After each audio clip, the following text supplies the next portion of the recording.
அஸ்ஸலாமு அலைக்கும். இன்றைக்கி நம்ம உணவு தட்டில் ஒரு ஜூஸியான ஈவினிங் ஸ்நாக்ஸ் சிக்கன் மோமோஸ் எப்படி செய்யலான்னு பார்த்துடலாமா?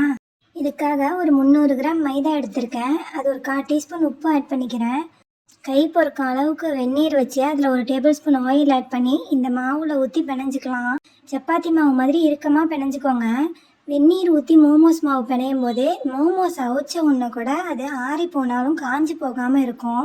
அதுக்காக வெந்நீர் ஊற்றியே மாவை பிணைஞ்சிக்கோங்க. இதை ஒரு அரை மணி நேரத்துக்கு மூடி போட்டு வச்சிடலாம்.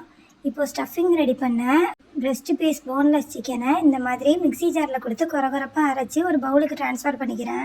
மல்லி, புதினா, 2 பச்சை மிளகா, கொஞ்சம் இஞ்சி, பூண்டு எல்லாத்தையும் பொடிசாக சாப் பண்ணி உள்ளே சேர்த்து கொஞ்சமாக உப்பு, 1 ஸ்பூன் மிளகு சேர்த்து நல்லா பிணைஞ்சு விட்டுக்கலாம். இட்டாலியன் சீசனிங் இல்லை ஆரிகானோ ஏதாவது இருந்தால் நீங்கள் ஃப்ளேவருக்காக ஆட் பண்ணிக்கோங்க. கொஞ்சமாக சோயா சாஸ் சேர்த்து நல்லா இதை ரெடி பண்ணி வச்சுக்கலாம். இப்போ நம்மளுக்கு ஃபில்லிங் ரெடி ஆகிடுச்சு. மோமோஸ் செய்கிறதுக்காக மாவை திரட்டிக்கலாம். ரொம்பவும் மொத்தமாகவும் இல்லாமல் ரொம்பவும் மெல்லிஸாக இல்லாமல் ஒரு அளவுக்கு நிதானமாக மாவை வளர்த்து இந்த மாதிரி ஒரு டம்ளரை வச்சு ரவுண்டாக கட் பண்ணி எடுத்துக்கோங்க. இதுக்கு நடுவில் ஸ்டஃபிங்கை வச்சு பிகினர்ஸ்க்கெலாம் ஈஸியாக ஃபோல்டு பண்ணுற மாதிரி இந்த மாதிரி 2ஆக ஃபோல்டு பண்ணி இந்த 2 கார்னரையும் ஒன்றா ஜாயின் பண்ணி விட்ருங்க.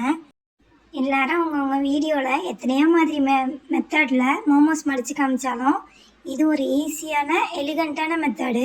பார்க்குறதுக்கும் ரொம்ப சூப்பராக இருக்கும். சீக்கிரமாகவே வேலையும் சட்டுன்னு முடிஞ்சிடும். ஸ்டீமர் இல்லாட்டி இட்லி பாத்திரத்தை இந்த மாதிரி ஆயிலில் க்ரீஸ் பண்ணி இந்த மோமோஸ் கலையெல்லாம் ஒன்று ஒன்றா அடுக்கி ஒரு 10 நிமிஷத்துக்கு அவிச்சு எடுத்துக்கலாம். இது வெந்துக்கிட்டு இருக்கிற கேப்பில் நம்ம இதுக்குள்ளே ஒரு சாஸ் செஞ்சிடலாம்.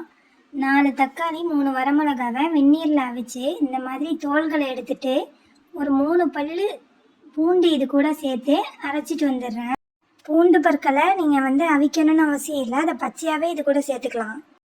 ஒவ்வொருத்தவங்க ஒவ்வொரு மாதிரி சாஸ் ரெடி பண்ணுவாங்க. இந்த சாஸ் ரொம்பவுமே அதுக்கு ஆப்டாக இருக்கும். அரைச்ச விழுதுகளோட கொஞ்சமாக வெள்ளை எள்ளு, சோயா சாஸ், கொஞ்சமாக சீனி, கொஞ்சமாக உப்பு ஆட் பண்ணி நான் மிளகாத்தூளை ஆயிலில் சூடு காட்டி வச்சுருந்தேன். அதை ஒரு டேபிள் ஸ்பூன் ஆட் பண்ணி கொஞ்சமாக கெச்சப் ஆட் பண்ணி மிக்ஸ் பண்ணி விட்டுட்டா சூப்பரான மோமோஸ் சாஸ் நம்மளுக்கு ரெடி ஆகிடும்.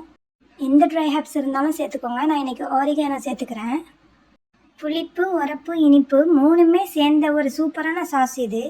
இப்போ 10 நிமிஷம் கழித்து ஸ்டீமரை திறந்து பார்த்தா நம்மளுடைய மோமோஸுமே சூப்பராக ரெடி ஆகிடுச்சு. பசங்களுக்கெல்லாம் ரொம்ப பிடிச்சமான ஒரு ஈவினிங் ஸ்நாக்ஸ். கண்டிப்பாக ட்ரை பண்ணி பாருங்கள்.